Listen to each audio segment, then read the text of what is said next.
Hey guys, what's going on? It's Carter, and this is episode 5 of a Walking One Take.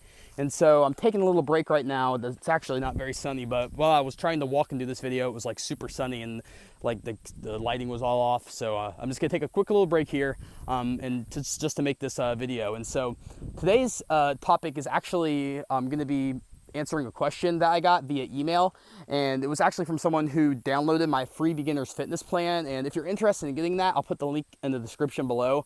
But basically, if you're unfamiliar with what that is, it's just this 30-page free report that I made for people who are looking for the best information and don't want to like go around searching and doing all this trial and error. So basically, I crafted and like put together the best information that I know of that's helped me lose weight.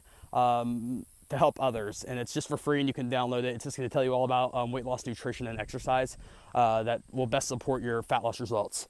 And so anyways, his question was specifically about macronutrients and which ratio of macronutrients was the best for losing fat. And he actually mentioned the zone diet. I don't know if you're familiar with that, but it's where your percentage of macronutrients are 30% fat, 30% protein, and 40% carbohydrates, and that's supposed to be like the special magical number for losing fat. It's not, spoiler alert, but that was the whole idea of that diet. But before I ever talk about macronutrients with anyone, I first address their calorie intake, because that's the most important thing. You could have the quote unquote best macronutrient breakdown, but if you're eating too many calories, then you're not going to lose weight, period. Like that's just the fact of the matter. And so the first thing you need to do is to determine if the number of calories you're eating right now are a sufficient number to lose weight. And in my beginner's fitness plan, I actually show you, how you can get a rough estimate of what these calories are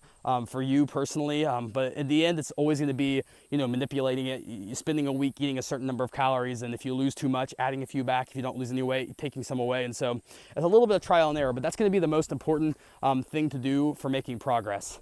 So once you determine your calorie intake, then I actually don't typically give out specific macronutrient ratios. I really think it's only important for like serious like bodybuilders or like performance athletes. For most people, for the general population who are just looking to lose weight, the only macronutrient that I think is very important to pay attention to is protein. And that's especially if you are someone who is, resistance training, which, 99% of the time I'm recommending that you're resistance training or lifting weights in some form to build muscle. And so here's why protein though is important. When you're losing weight and in a calorie deficit, your body is naturally going to turn to its own reserves of fat to burn fat for energy, but it also will turn to muscle and lean body mass. And so it's important to do two things while dieting. One is to resistance train, and so personally for me that's lifting weights, but any kind of body weight exercise or any kind of activity where you're challenging your muscles, that's going to help your body retain muscle. But the second thing you need to do is make sure that you're eating enough protein, because if you don't eat enough protein, you're not going to give the body the nutrients it needs to keep the muscle that it has or to build new muscle while you're losing weight. And so typically the number I recommend for people is anywhere between 0.64 to 1 gram of protein per pound of body weight. And if you're someone who's like severely overweight, somewhere like above 250 pounds or higher, obviously I'm not going to recommend that you eat like 250 grams of protein or anything. So normally for those people, I either take that same 0.64 to 1 gram times their goal body weight, or I estimate their body fat percentage and then take 0.64 to 1 gram times their lean body weight. And so that's just their body weight that doesn't account for their fat. And that's normally going to give you the number, a rough estimate of what number you should be eating for protein. And it's really not, it's nothing too complicated. Like as long as you're eating enough protein, you're going to be fine.